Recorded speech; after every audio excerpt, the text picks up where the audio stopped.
Hey everybody, in this video I'm going to be ranking every single weapon in Albion Online on a tier list. Now, in order for the video not to be super long, I'm going to try to keep my talking points to each weapon to a bare minimum.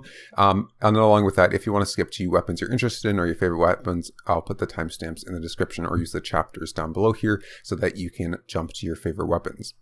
Now, briefly before we start, I'm going to go over the tiers and sort of what my criteria for the tiers are. So for S tier, this is like the top tier. These are going to be like the meta-defining, super overpowered weapons right now. And one of the criteria for this is that they're good for like multiple activities. So there's lots of weapons that are super good for like one specific thing, but not that great for other things. So all of these S tier ones are going to be good for a lot of different things. A tier is sort of like top tier in their activity, just super strong weapons, almost pretty much always used in their respective activities. B tier is going to be like that, except slightly less. So generally good weapons, maybe not quite at the top of their activity, but you can see them pretty much commonly used in lots of activities or in their go-to activity. C tier is going to be sort of like specific niche weapons. So weapons that are used for a specific purpose and a specific activity, but are very good for that, otherwise not really used. D tier is going to be weapons that are okay, not really that great. Generally, there's going to be a somewhat better option found in C, B, or A tier. E tier is essentially these weapons are bad, you probably don't want to use them, and F tier is like these weapons are memes and jokes and not really ever used seriously. So with all that being said, let's get into ranking all of the weapons. So starting us off with the Arcane tree, first we have the Witchwork Staff. This I'm going to put into B tier. It's a generally good DPS weapon in group fights. You can sort of make clumps yourself. It can clap pretty hard with the double Q Arcane Shock as well as the E damage. It can clap pretty hard. It can also be used as like a supporty tank weapon to clump up, but it's not really that good for that. Really, this is mostly for the DPS Arcane build. Generally good, but not super top tier. Next, we have the Enigmatic Staff here. This I'm going to put in C tier. This might be sort of controversial as it is a very, very strong weapon when it's successful, but it's not successful that often in my experiences, and it's very easy to counter. It's a real hit or miss weapon. If you get it off successfully when they're trying to clump and dump you, it's completely overpowered, but that rarely happens because of how easy it is to counter the weapon, so it goes in C tier, sort of niche. Next, we have the One-Handed Arcane here, and it's also going to go up into B tier because it's a generally good support weapon, but it's not like super top tier meta. It is in like 20v20 meta, sometimes really top tier, but I'm not sure about right now. It sort of falls in and out. It's a generally good utility weapon. It's got purges, it's got silences, lots of good utility on it, but not super top tier in the current meta. Next, we have the Locust. Locust is not S tier now because they nerfed it quite heavily, taking off the purge of enemies, and now it's just cleansing allies. So it's not an S tier, but it is an A tier still. Locust is a must-have for every ZVZ or super large-scale fight. It's completely overpowered as a defensive ability or an offensive ability, helping your DPS get in, getting over stuns and slows and all of that stuff just by purging them or cleansing them constantly. Very, very strong group fights. Next, we have the Occult Staff. I think I'm going to put the Occult in C tier, maybe D tier. Let's go C tier. It's a unique sort of niche weapon. Very good for like bomb squads, but other than that, the other Arcanes typically give a little bit more than an Occult does. It's very good in like very large scale ZVZs where you have a bunch of the other Arcanes already. Having a couple of Occults to move around faster without getting mounted up is helpful, but it just sort of has those niche uses, not much more. Next, we have the Great Arcane, I believe this is.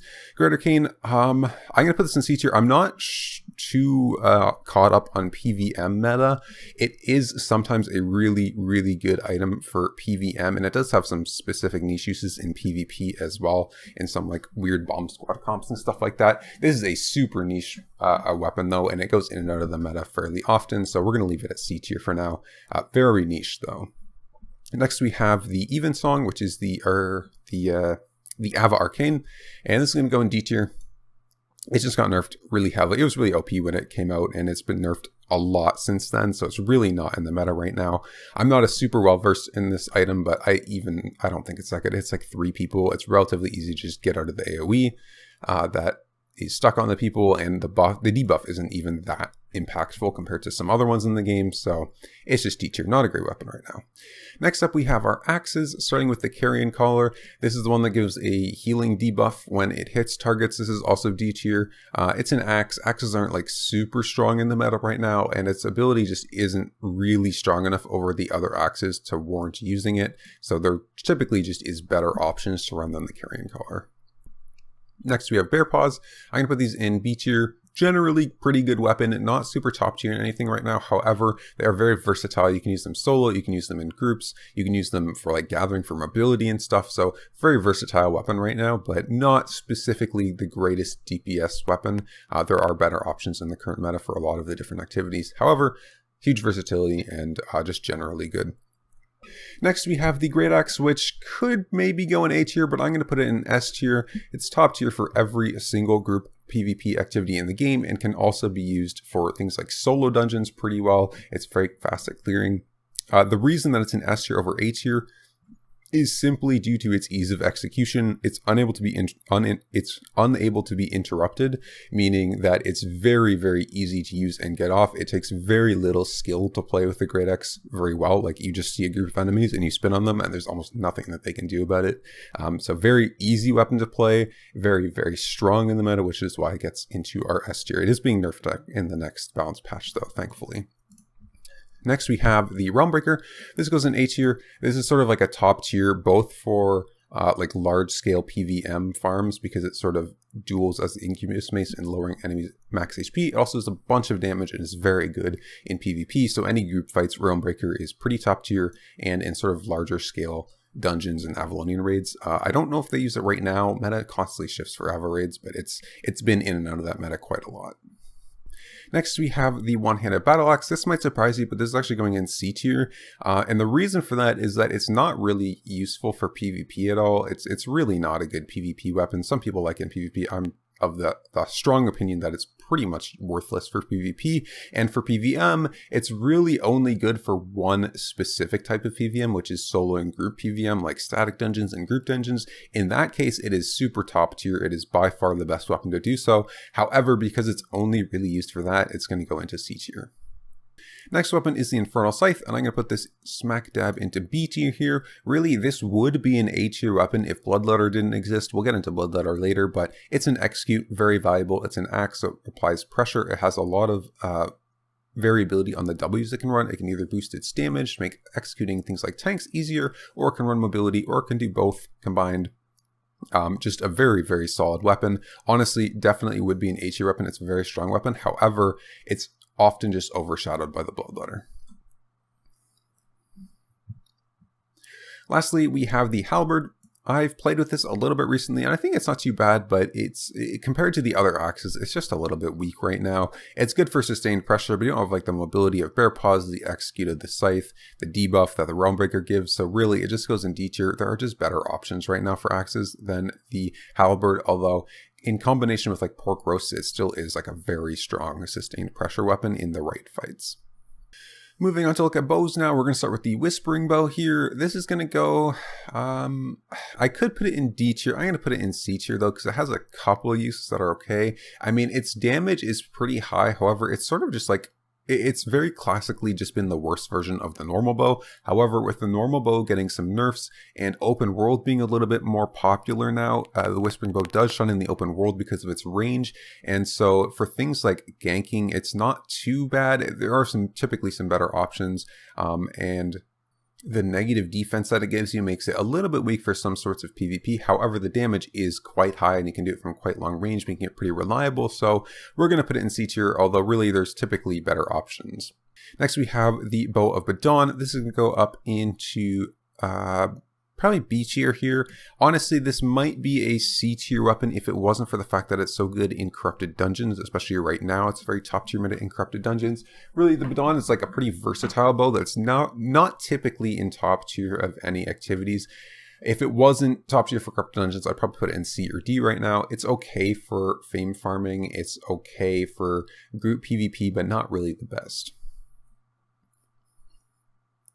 Next, we have the Mistpiercer. This is going to go in A tier just because it's the best bow for ZVZ. It's a quite strong ZVZ weapon. The overall damage that Mistpiercer outputs is quite high. The only weakness that it really has is that it's reflectable and it has a long cast time. So you kind of have to like choose between going E or Scholar Robe for faster cast time and faster claps, or going Cleric Robe for a little bit more defensiveness. That's the only real weakness it has, but it is quite a strong weapon. Does a ton of damage from a long range. Next we have the normal bow. This one's sort of hard to place because of its recent nerfs. It was A tier for a really long time. I'm probably going to bring it down to B tier after the nerfs. However, it's sort of untested, I would say. Very strong for any single target PVM. Does a ton of single target DPS and still very strong. It is the go-to option if you want single target pressure in PvP. It's a very reliable way to pressure out one target very quickly. Even with the nerfs, I still think it's either B or A tier, quite a strong weapon in both PvP and PvM. Next we have the Wailing Bow. This is going to go in D tier. This is pretty much a large scale only bow that's not really super in the meta. Its damage is a little bit low right now. The nerfs to AoE escalation and things like that mean its clapping ability is a little bit less than it otherwise would be, so typically they're just better options than Wailing Bow right now. Next we have the Warbow. I'm going to put this into C tier. Some people might argue it would be a little bit higher, but really Warbow is only useful for like solo open world PvP or solo corrupted dungeons. And even in the corrupted dungeons, its viability sort of goes up and down depending on the meta. So it's amazing for solo open world PvP. You can take a lot of like 1v2, 1v3 fights with it. Very good for 1v1s. However, that's really all it's useful for. I mean, its ability is just like not good in anything group, and it's not good for clearing mobs in PvM. So C tier it goes, pretty niche, but strong in the activities that it's strong in. Lastly, for the bows, we have the longbow. This is just essentially, you could say the exact same thing about the Wailing Bow right now. It is getting a nerf in the next big balance patch, or sorry, a buff in the next big balance patch. So we'll have to see how it is after then. But right now, it's sort of like a group PvP weapon that's not that great. It's also not that great for PvM because its overall damage is not super high. So there are just better options on the longbow right now. Next, we have crossbows. We're going to start with the siege bow. This is going to be in D tier. It's, could maybe go in C tier. Let's put it in C tier, actually. This is similar to the enigmatic in a way because it's super hit or miss. It has a massive AoE and has massive damage. However, it takes a very long time to go off and it is reflectable. So it has really big benefits, but really big downsides. It really depends on the meta, how many like demon armors and things are in the meta, how much lockdown is in the meta for it to actually be able to get off in these ZVZ fights. If it can go off successfully, reliably, it's like A tier. If it can't, it's like D tier or E tier. So it really depends on the meta. Right now, I'm not 100% sure, but I think it's sort of in like C, D tier. There's typically better options. One of the better options is the Energy Shaper.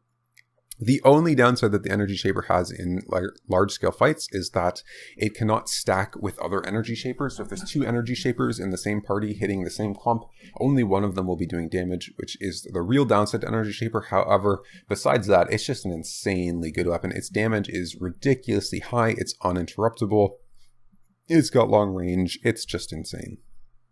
Next, in our crossbows, we have the light crossbow, and this is going to be our second weapon to join us, the Great Axe in the S tier here. Light crossbow is just a top tier for like all solo and all small scale things, no matter if it's PvP or PvM, it's just so good. It's the best solo dungeon clearing build, it's the fastest for pretty much all solo mobs.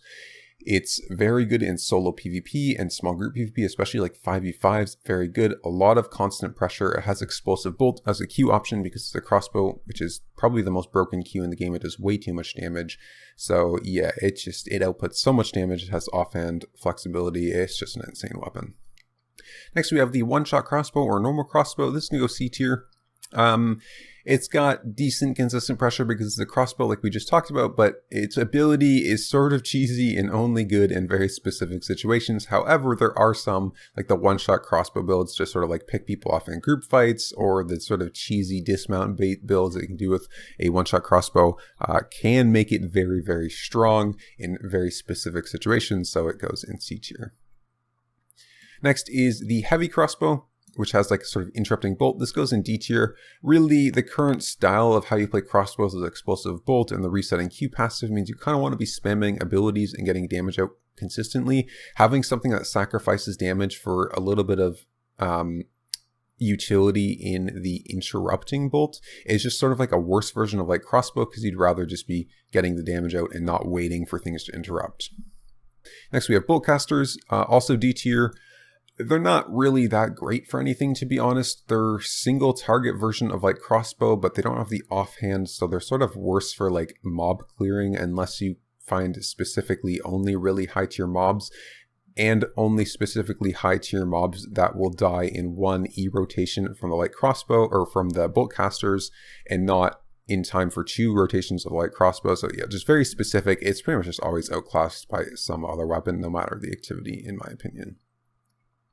Next, we have the Weeping Repeater, which is also going to go in D tier. The ability is, its damage is okay. Like, the damage isn't too bad on the Weeping Repeater compared to some other clap weapons. It's got a short cooldown at 20 seconds. However, its consistency is a little bit of a problem, as it takes 2 seconds to armor the mine, and then you have to stand on this little small circle to activate it, which is pretty easy not to do if people are looking, and it's just not reliable. Moving on to the curse tree next. First, we have Cursed Skull. This can go in B tier. Pretty decent in group fights and also in corrupted dungeons. It's been a not like top tier, but a very solid pick for quite a long time. So good in solo, good in small group PvP, and okay at fame farming, I guess, as well. So just overall a good weapon. Great Curse is next. This goes in D tier right now. Great Curse is like the one that lets you stack things reliably. However, it's just not meta currently. It's okay for 1vx, but not that great. It's just outshined in all PvM activities. There's not really any great uses for it in PvP compared to something like the Cursed Skull, which just sort of applies more pressure, so not really useful. Next, we have the Shadow Caller. This goes in B tier as well. Very good for PvM, like it's an HCE weapon. E has a lot of versatility. It can be an armor pierce, it can be a lot of damage. It has an offhand with it, so you can run like leather builds in group PvP and have tons of self-sustain while applying tons of pressure with your curse stacks. It can be a cloth build that does a lot of clap damage or a pierce. Just very versatile, meaning very versatile, and it's a curse, meaning it has a lot of constant pressure, which sort of puts it in B tier. Pretty good for most activities. Next, we have Damnation. This is going to go in A tier. It could go in B tier, but I'm going to put it in A tier just because this is a must-have for ZVZs. It is the most reliable and sort of best way to pierce opponents, get their armor and magic resist down. It's a giant AoE, and it also does a buttload of damage. It could almost be a DPS weapon in and of itself. So the only real negative to this is that you need to run like Scholar Robe and Night Helm and Refreshing Sprint Shoes, which means you don't really have any defensives in a ZVZ, so you die a lot, but it is very crucial to the success of your Zerg. Next, we have the Life Curse. This is essentially when they nerfed the Locust, taking off the Purges, they just put it on the Life Curse instead. It also goes in A tier. Another super impactful must-have for large-scale fights. Purging enemies consistently in AoE. It counters things like Enigmatic. It counters pretty much any buffs that are going to be put on a clump, for example. You purge them all off, like Night Helms, Cleric Robes, Martlock Capes, all that sort of stuff. And it can also shut down engages by like purging a choke and having someone wind wall it, completely shuts it down because you can't use Night Helms or something to get through it. Just a must-have in group fights. Very strong. Next, we have the One-Handed Curse. This is going to go in B tier. It's just a generally good weapon for most solo things. Maybe it could go in C tier because it's sort of, I would say, probably a little bit weaker. Yeah, we'll put it in C tier. It's a little bit weaker than like the Shadow Caller and the Cursed Skull right now. Probably a little bit better in like solo open world, but Curse isn't the best for that in the first place. So it's pretty good. It has a specific uses. If you watch like the Sir Rusty invading Archganistan videos, like that build is still very strong for in solo open world, that sort of style. A lot of damage. It counters noobs very easily who don't know how to counter the skull. So it's very good against like less experienced PvP players. Just generally a pretty good weapon though. If in its specific situations, it's pretty good. Next, we have the Demonic Staff, the last of our Curse Staffs. I'm going to put this in C tier. Back when I was playing 20v20s, it has very specific uses. The E is like not great, but in very specific situations of like where you need to reveal someone, you need to do damage over time to help them or to stop them from like capping crystals or points in the crystal GVGs and stuff like that. It can be quite good. For those very specific things. So I'm going to leave it in C tier for now, although it might be D tier right now if it's not used for that. Moving on to daggers. Starting, we have the Dagger Pair. This is one of the most difficult weapons to balance in the game. It's fundamentally sort of flawed in its design, making it pretty much impossible to balance. So right now, it's not good. It's D tier. It could maybe even go in E tier, but I think there are some situations you can get out with using it. Generally, though, it's just going to be a worse version of other weapons that you choose to run, like Claymore, for example. One-Handed Dagger. This is probably C tier. Yeah, We're going to put this in C tier. It has, again, it's sort of been taken over by the Battle Axe in terms of like soloing group PVM, so it's not that good for that. It's really only good for PvP now, and it's really only good with specific builds like the one-shot, one-handed dagger build, and if you have some like a small group comp where you have a lot of lockdown with one person in control, you can do a lot of damage with one-handed dagger. Really, the one-shot dagger build is completely overpowered right now, though, so that's sort of why it goes in C tier, because it's very, very strong in the right situations. Next, we have the Bridled Furies, or Avalonian Daggers. These are borderline S tier, honestly. They're so good right now, but we're going to put them in A tier. Just pretty much like top tier melee DPS clap weapons in group fights, like even down to like 5v5, they're good. Up to ZVZs, you can run like the full clap build, sort of Gala Royal style on Cleric Robe, or you can run like Hellion Jacket. They're both good. Just does way too much damage with its E ability. It's stupid that they do so much damage. Next we have Claws. These are going to go C tier because they're pretty much only used for ganking. And only used for ganking like transporters at that. They're very, very good for ganking transport mounts, but other than that, they don't have the best catch compared to other gank weapons, and so they're really only used for damage and lockdown, which is great versus transport mounts, but not really that great for anything else. So they go in C tier. Next is Bloodletter. This is going to go in S tier because Bloodletter is completely broken. It is... If you take any PvP activity in the game, Bloodletter is either top tier or like meta defining OP. The thing is just, it has so much mobility. It has an execute, has a lot of damage with chain slash and throwing blades and all those stupid W abilities. It's just so good for everything. Not to mention it's also one of the 2 highest mobility weapons in the game. So even if it's not useful for PvP, it's still useful for like gatherers to run away with and stuff. It's one-handed, so it has flexibility. It's just a stupid weapon. Next we have the Demon Fang. This is pretty strong in most group fights. It has a lot of damage in it. Pairs very well with pork roasts due to the self-damage mitigation it can do. It does damage over time. Unfortunately, it can't really clap because you can't stack your bleeds, or else it might be S tier, but for now it's B tier. I think this is sort of a sleeper, honestly, right now. It does so much damage.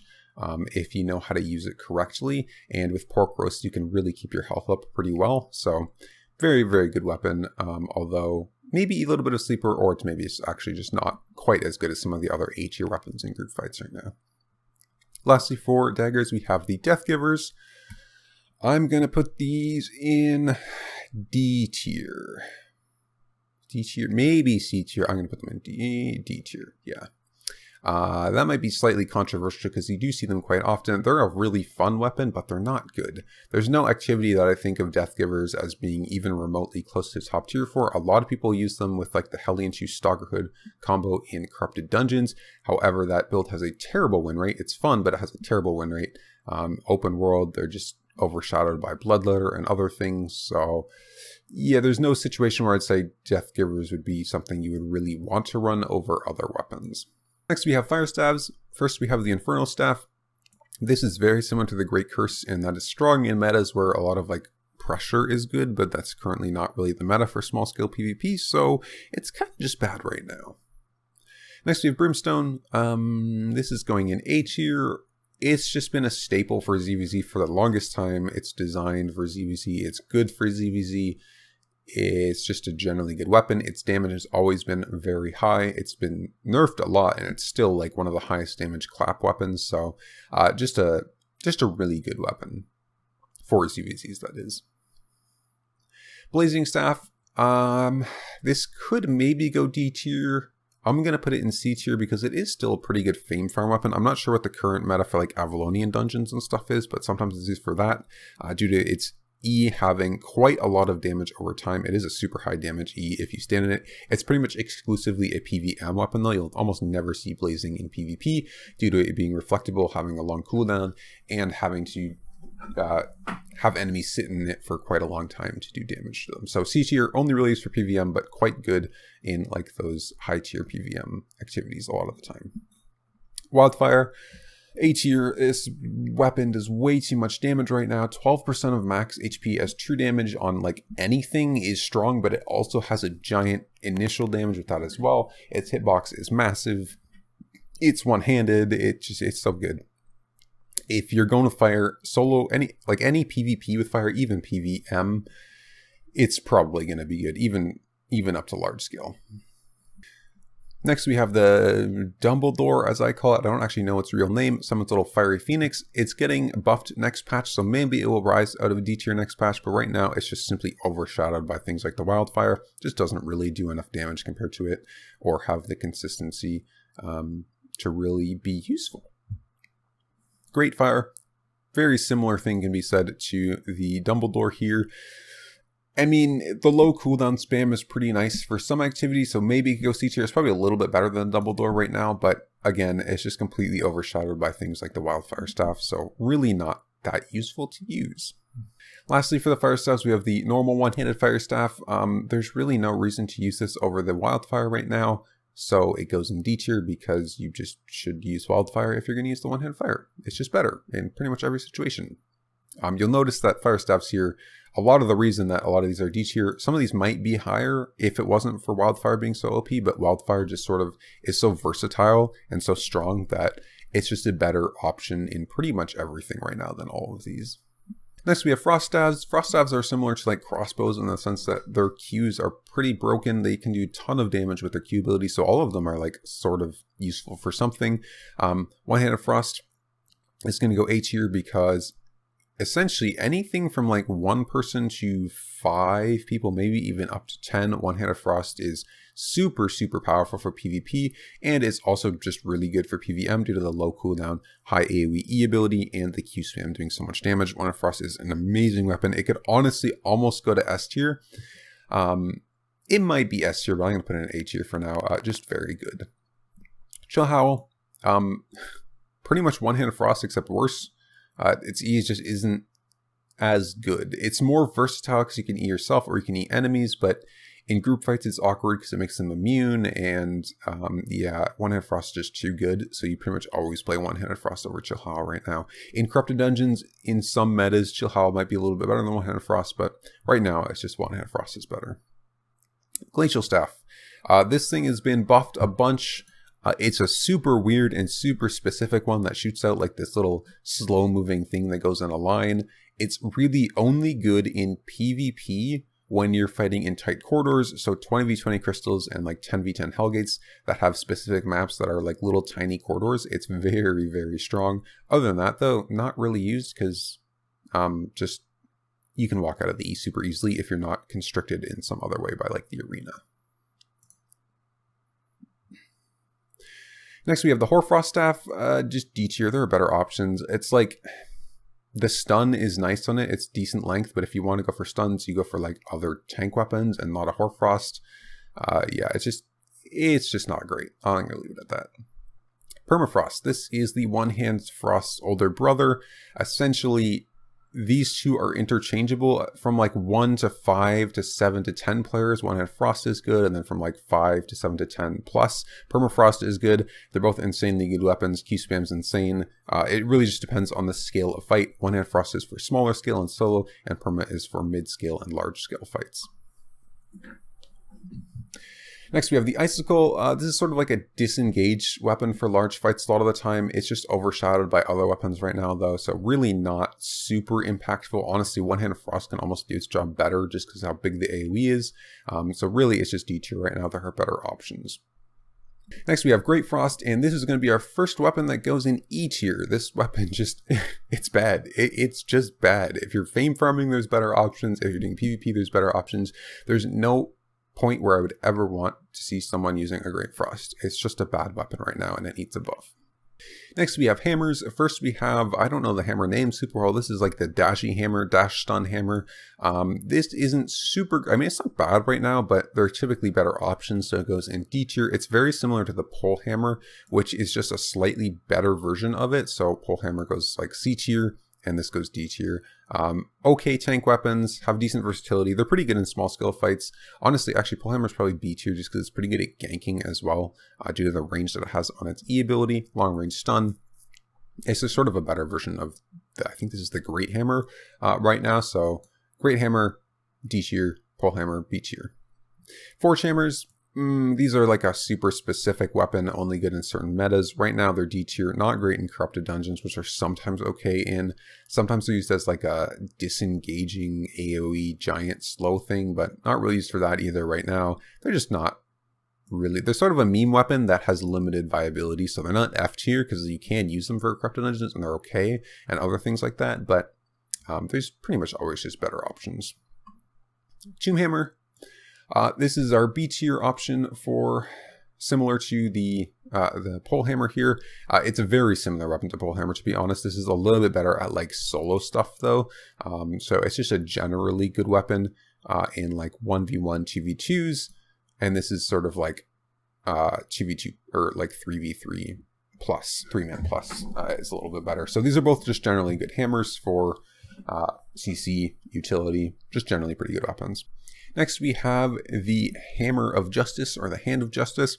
This is A tier. This is the best group tank weapon in the game. It's super, super versatile. It can clump enemies super well. It can lock down clumps super well. It can disengage. It's so versatile, and it's good at pretty much everything it does. Hand of Justice is like completely overpowered in group fights. Very, very strong weapon in like 5v5 plus. Next, we have the Poglog. This is going to go in C tier. It's like a ZVZ exclusive weapon, and it's not that great right now. I'd pretty much prefer a Hand of Justice in the vast majority of situations. However, there's some where Poglog is better, especially the tankiness you get from the E ability makes it so you can go deep when you're like disengaging and setting up for clumps and stuff and survive a lot easier. So it is okay. It's pretty much ZVZ exclusive though, and it's pretty good for that, although Hand of Justice often outshines it. Last, we have the One-Handed Hammer. This is just D tier. Honestly, it could be E tier, but it's better than the other things in E tier, so we're going to put it in D tier. It has an offhand that you can use with it, which makes it decent in like very specific fights and very specific metas, because you can put a lot of stuns out. If you go on like a Mist Collar, for example, you can put a lot of stuns out quite often, but other than that, not really that great. Very limited range, very limited mobility without using slowing charge, but then you're sacrificing other things. It's just not great right now. Okay, moving on to the Holy Staffs now. I will say right off the bat, this is the weapon line that I know the least about. I have zero mastery in Holy. I don't like healing. I never use healing. I never even really know what half the healing abilities do, so these might be completely wrong. Just disclaimer. But starting with Life Touch, not really used. It's going to go in D tier. Fallen Staff, A tier. This is just like the group PvP and PvM Holy Healing Staff. The reset is insanely powerful, just really good staff. Next, we have Great Holy. This is honestly, it could maybe even go in S tier. It is so OP for like all scale worth of PvP right now. Unless you're in like ZVZs, then Fallen's probably a little bit better, but any like PvP from 2v2s up to 20v20s, this thing is completely broken. It's just so good. It's so hard to deal with this weapon right now. It's getting a nerf in the next balance patch, justifiably. Yeah, it's just super strong. Normal One-Handed Holy, D tier. There's just better options. This thing is not good. It might even go in E tier. I don't know. I've like never seen this. It seems really bad to me. But we'll leave it in D tier for now. Same with Divine Staff, or I think that's Divine Staff.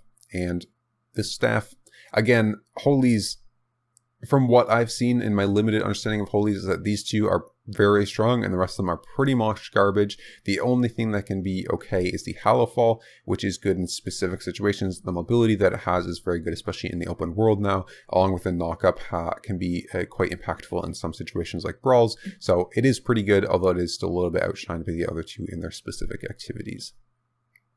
Next, we have Maces. Camlan Mace. Obviously, this thing's going in A tier. It is meta-defining for ZVZs. It is the clump and dump weapon. Really not much more to say about that. It's a Camlan. It's in every group fight. Bedrock Mace. Hey, our first F tier weapon. This thing is only for memes. Sometimes people use it to like knock people into mobs and stuff, but in my opinion, there are even better options for that than the Bedrock Mace. It's very finicky and awkward to use. It's just not good for anything, so it goes in F tier. It's a meme. Next, we have Heavy Mace. This is going B tier. It has really great utility with the Silence and the Purge on a mace. quite strong for sort of like controlling the front line and their enemy backline in like mid-scale fights. So like anywhere 5v5, 10v10, quite a strong weapon, but generally just a super good weapon.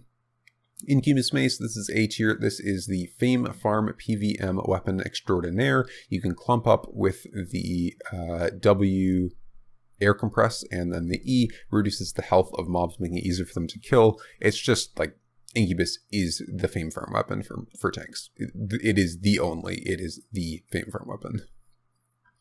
Next we have the Morocco's, or whatever their real name is, I don't know. Oathkeepers, that is it. This goes in, I'm going to put it in C tier. The shield is super good. Like, its ability is good, but it can obviously be countered pretty easily, similar to the enigmatic staff in that way. Shields can be purged off, but the buff it gives is quite strong. So it has some limited viability in specific situations. When there's no counters available, it can actually be quite strong as a support weapon. Morningstar, this is sort of just like a worse version of the Cam Lance. We're putting it in D tier. Actually, we'll put it in C tier because it's pretty good for locking down and like ganking and stuff too. If you run it with like Graveguard armor or something, you'll pull people into that long lockdown that can't be reduced by CC resistance because it's a constantly refreshing one. So yeah, it has some very limited viability for like ganking and stuff. It's sort of okay in fights where you're trying to clump opponents. You can use like mage sandals to air compress them all into yourself. It's very good if you run on like a clump and dump and only have one tank and need some lockdown as well as pull, because the Camelin can really only do the pull. Like snare charge is pretty short compared to the Morningstar E, so it does have some very limited viability, but generally Camelin's going to be better than it in the vast majority of situations, in terms of PvP at least. Lastly, for maces, we have the one-handed mace. Obviously, I could talk for ages about how stupid this weapon is. It's an S tier weapon, completely meta-defining. It got nerfs. It needs way more nerfs. It's fundamentally design-wise broken and very hard to balance. And yeah, if you haven't heard many gripings about the one-handed mace, you clearly haven't watched too many streamers or YouTube videos and stuff. It's stupid. We're going to leave it at that. Next, we have nature staves. Again, similar to holy staves, I'm very limited in my knowledge of healing staves, so nature staves included. I'm going to do this very quickly because I'm sort of do them all together. So I know that the Blight Staff is A tier. It's like the best group healing weapon. It keeps you safe. You can heal frontline pretty safely because the E just makes you CC immune and stuff. Very, very strong. The Iron Root is C tier because it has like some weird Avalonian Avalonian raid comp that you can do with it. It's sometimes good in 2v2 hug. It's not right now because it's overshadowed by this completely broken Holy Staff. But it's sort of niche in the meta. It can be used sometimes. Wild Staff is sort of like, it could go in B or C. I'm going to put it in B tier. It does a lot of healing output. I think it's the highest like group healing output staff that you have, or most reliable one. So quite good for most group fights where you need a little bit more healing over time. If you have too many holies and already have like a blight or two, it can be pretty good. The rest of them, oh, actually this is good for like open world, 2v2, like roaming in the open world with small groups, the Druidic Staff, because you can move while healing, which is very important in the open world compared to some holy staffs where you can't. Obviously, it'd still be better to run Great Holy, but that's just because it's OP. So Druidic Staff can be used in very small scale open world. It's pretty good. Other than that, though, the rest of the holy staffs are pretty well bad. You might as well just use one of the other ones for pretty much every activity. This one that creates like a little line, the wild staff's kind of just better than it. The one-handed ones the Great Nature just doesn't really have a place right now. It might be used it sometimes is used in like some cheeky PVM setups, but I don't think that's used right now. And the one-handed nature is just sort of outshined by the Druidic Staff. Because in anything larger scale, you're going to use something else, and anything smaller scale, you'd rather just have a single target heal than this awkward sort of mini AoE heal. Next, we have Quarterstaffs. The first on our Quarterstaff is the Double-Bladed Staff, which is A tier because it is the highest mobility weapon in the game, and also gives you a bunch of max health because it's a Quarterstaff, so very good for like gatherers and things that need to just escape from opponents. Very good for running away, and because of its really great mobility, it also has CC on it, making it a very strong top-tier gank weapon for mostly group ganking, but can be used for solo as well. Just great mobility, good lockdown, so generally just a super good weapon. Soul Scythe, B tier. It's sort of decent in like group fights and ZVZs, great for like shot callers and people who need to survive, but typically compared to some of the other weapons that you're going to see in ZVZs for tanks like camlands and hand adjusters and things like that, it's just a little bit worse. Next, we have the Ironclad Staff. This could maybe go in F tier, but I think it's just like better than the Bedrock Mace for the memes, and it has some limited viability. This has been in the meta before for like 5v5s, however, it's just overshadowed by things like the Glaive right now, which we'll get into. So really, this weapon isn't really useful for much. It's just for sort of memes, but better than Bedrock Mace for memes, so it goes in E tier.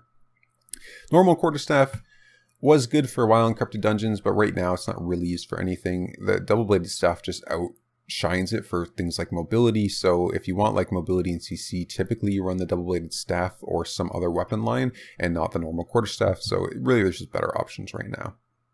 Staff of Balance has some really specific, really weird use cases, but other than that, it's not really used.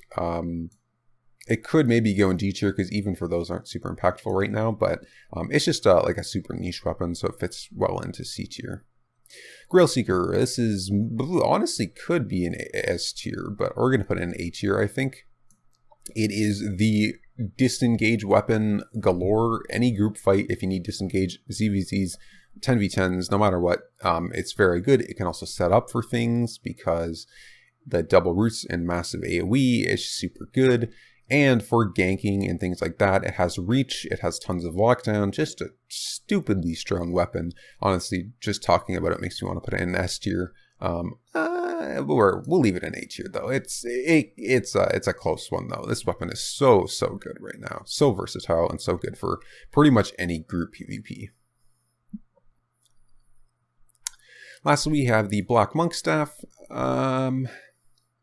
Could go in E tier. It's very similar to like the Staff of Balance in a way, but it's just not as good right now. The debuff that it provides isn't as useful, so it really just goes in D tier. It sort of comes and goes in very specific metas. Sometimes it's like good in 5v5s, but right now I don't think it's very good, so we're just going to leave it in D tier. Moving on to spears, we have the one-handed spear, my favorite weapon. Maybe I'm a little bit biased, but this is going in S tier as well, just because if you say solo, one-handed spear is either the best or top tier for it. PvP, PvM, it doesn't matter. One-handed spear is either the best or one of the best. It's just super good for everything solo, so it goes in S tier. The pike, the next one, this goes in B tier? Maybe C tier. Yeah, we'll put it in, actually D tier. No, C tier. D tier. D tier. We'll put it in D tier. I went from like B tier to D tier, but I think there's just better options right now than the pike. It is okay for some specific things, but generally there's going to be better options in it, as I'll cover in right now, actually, like the glaive. Similar damage to the glaive, but the glaive's ability is just a little bit better. Glaive is very good in like group like 5v5s and probably not quite 10v10s, but 5v5s especially right now for sort of like kidnap comps. You can either throw the healer away from dive comps, or you can kidnap like a clothy from their comp and put it into your comp for easy picks. Just a very good weapon. Q stacks mean it does a lot of damage. It has tons of versatility on the W options, so just generally a really good weapon right now. Not super it's not always used for like 5v5, or else it would be in like A tier. But just generally good for group fights and sort of just better than the pike in most situations. So it goes there. Next we have Heron Spear, which would be D tier. However, it is top tier in Corrupted Dungeons right now. Specifically, if it wasn't used as a top tier Corrupted Dungeon meta build right now, this would definitely be in D tier. Just the weapon is pretty weak right now. The reason it's not higher despite being a top tier Corrupted Dungeon build is because the Corrupted Dungeon build is... the strength of that build is not in the weapon. It's not because of the Heron Spear that's strong. It's because of like the Armor of Valor and the free damage options with Thetford Cape and Mage Cowl and stuff being so OP with plate armor that it's so strong. The Heron Spear is just sort of a weapon that works well with it, which is why it's top tier in Corrupted Dungeons. But right now it may be in C tier, but normally this would be sort of falling into D tier instead. But for now, because of that Corrupted Dungeon, it's C tier. Next we have the Spirit Hunter, another just like generally really good spear. Any group PvP Spirit Hunter is good. It does a lot of damage. It has a pierce. If you have lockdown, the overall damage it provides is really good. Pretty much any group PvP and even PvM, quite a strong option for spears. Next we have the Daybreaker. This goes in D tier. It's like the rest of the spears, like a one-handed spear. It's very similar to, however, the E is like, takes a while to use, its damage is less, and the purge isn't that valuable in a lot of situations. So really, it's just outshined in the vast majority of situations by the one-handed spear or other spears. Or like other purges, for example. Life Curse Staff is just a better purge ability than this by a lot, and so you really never see the Daybreaker in too many activities. It's not bad, but there are just always better options. Lastly, for spears, we have the Trinity Spear. This is going to go in C tier because it's pretty good for Corrupted Dungeons. It's been in Corrupted Dungeon meta for quite a long time, but besides that, not good. If it was top tier for Corrupted Dungeons, maybe it would be in B tier. Probably not even then, but it's just been a good weapon for Corrupted Dungeons for a long time, so niche, but fits in C tier. Next, we have swords, starting with the Galatine pairs. These also go in C tier because they are only good in GVZs, and they're kind of just like a worse version of Bridled Furies right now. So really, but they are better in very specific situations. So they go in C tier. They're still like a really good clap weapon in very specific situations. So they're good. Clarent Blade. The rework just didn't give this enough, so it's still in D tier.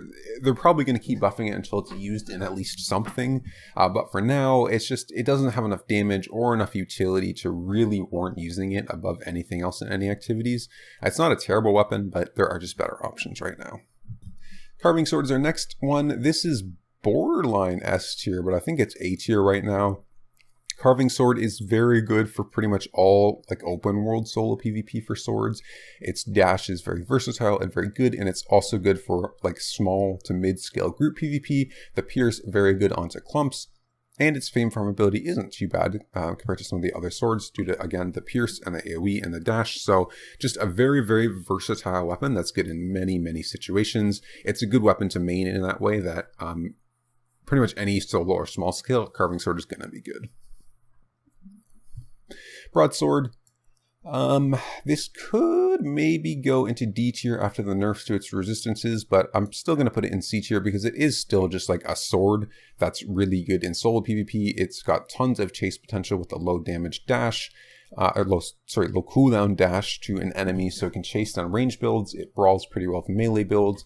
It can use Mercenary Jacket well now with the new Mercenary Jacket due to sword stacks, getting attack speed and all that stuff. So pretty good in Corrupted Dungeons, but other than that, not super good. Kingmaker is just an overall solid weapon. I'm just going to put it in B tier. It's got a knock up. It's got really good damage. So pretty much in any group PvP, it's pretty good. Its only real weakness is that it's interruptible. If it wasn't for the interruptibleness, it might be an A tier, but for now, it's just a really good weapon.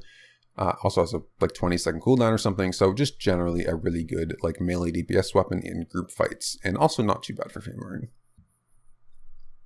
Next on the sword list, we have the Claymore. This is going to go in B tier as well, similar to the Kingmaker, honestly, except for solo stuff, and like 1v1, 2v2, Claymore is pretty damn strong. Its ability gives you iframes, mobility, a lot of damage. It's good in the open world for like the new style of ganking with invis potions. It can chase down opponents super well and do a lot of consistent damage. In Corrupted Dungeons is good. 2v2 Hellgaze is good. Not really top tier for any of those, but pretty close to it for a lot of them, so it goes in B tier instead of A tier. But yeah, just a generally really good weapon for solo and like really small scale PvP. Lastly, for swords, we have the dual swords, and these go in E tier. They are just straight up bad. There's no situation, I'm going to say absolutely no situation, where you would take dual swords over Carving Sword. Carving Sword is just a better version of dual swords right now. Mobility is better, damage is better, everything's just better. Okay, the very last weapon line we have is the new War Gloves. Now, these were really weak on release, and they're getting buffs consistently, but right now they're overall pretty weak. We'll put them on the tier list here, but we'll have to see in coming patches as the buffs fly in for them. So first off, we have the spiked gauntlets, which give the slow. These I'm going to put in D tier. They're like a specifically only, they're really only going to be useful for disengaging in group fights, similar to like the icicle here. They probably would be in like C tier if it wasn't for Grail Seeker just being completely dominant at that activity. If Grail Seeker wasn't so strong, we might see these in disengage for ZVZ, but right now they're just better options. Raven Strike Cestus, these guys give a little knock-up and stuff. It could be D tier. Like, they're not a great weapon, however, they do have some like cheeky sort of like 5 Raven Strike Cestus bomb squads that I've seen, so they do have like very limited viability. Knock-up and damage means that they can do well in very specific situations, however they're normally outshined by either clap weapons or CC weapons, but they do have some very limited viability, so we'll put them in C tier just to be nice. Avalonian Gloves, these things are kind of just bad. They definitely need buffs to be good. They might have some viability in corrupted dungeons against specific builds, but it's going to be really rock, paper, scissorsy with these, and I don't think they're going to win too many matchups, so they're kind of just in D tier for now. There's always better options than these. Battle Bracers, these are... maybe we'll put them in C tier again to be nice to War Gloves. Really, these are like your open world solo War Gloves, but they're typically just better options for open world things. They do have some nice like CC immunity on the E. You can do some outplays. The damage on the E ability is actually pretty decent now. They've got some CC, great W options for sort of 1v1 fights. So they do have some very minor, some very limited viability, but typically they're going to be outshined by other weapons. Hellfire Hands, these are going into E tier as I predicted. The Hellfire Hands are completely garbage. You have to run Triple Kick with them, which is a really bad spell, and you have to use it in combination with your E, and even if you hit your combo well, the damage still isn't even that great, so they're just not good. They're straight up not a good weapon. Next we have the Brawler Gloves. These are going to go in B tier. One of the best War Gloves that we have. Very good in like solo stuff. The E itself, a knock up, big AoE, decent damage, knock up for a decent amount of time. So they have CC and damage, and then it also resets the Q, and the Q also has a knock up. So there's some situations like double Brawler Gloves and 2v2 Hellgates we've seen be completely stupid if you lay your stuff correctly. You literally can't react against them. Knockups are super strong, and having like 3 knockups, not including the W in one weapon, can make them quite strong. So they're just a generally good weapon. Unfortunately, War Gloves are a little bit weak right now, or else they might be A tier. But yeah, they have limited viability. They're a pretty good weapon. Honestly, they are a pretty good weapon, even without War Gloves buffs.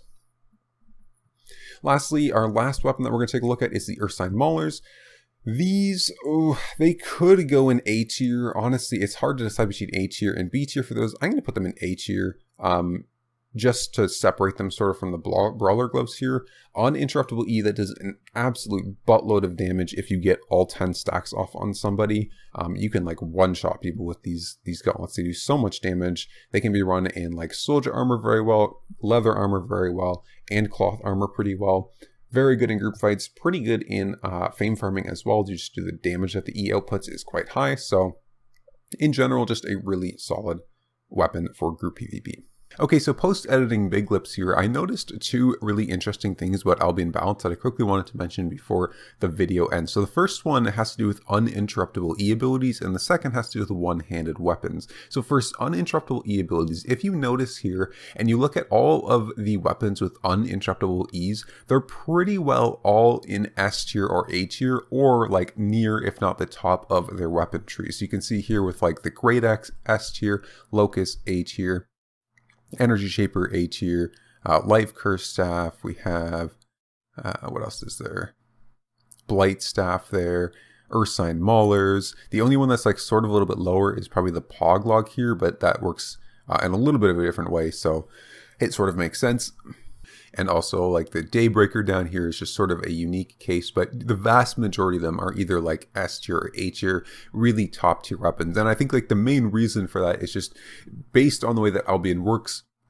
Since you can build however you want, you can take any helmet, any chest piece, any shoes, any weapon, and mix and match them. A lot of it has to do with building your builds in certain ways so that you can counter certain things that you might have problems with, or help deal with them. For example, like in group fights, like in ZVZs, you can see a lot of melee DPS and tanks running Judicator helms that has that like ring that goes out and mini stuns people, because a lot of channeled abilities do a lot of damage in ZVZs, and so you need to make sure you're interrupting them. But then you end up going something like against an energy shaper, and suddenly that doesn't even work anymore, which is why it makes it so strong. Similar with like 1v1s, ranged builds might take something like a knockback or a firewall so that melee opponents can't dash on top of them, and then you just have the one-hit mace that just doesn't even care and does it anyways, which essentially means that those builds, those things that you take to free up your build in some way, just don't matter anymore, making the uninterruptible weapons just way too strong.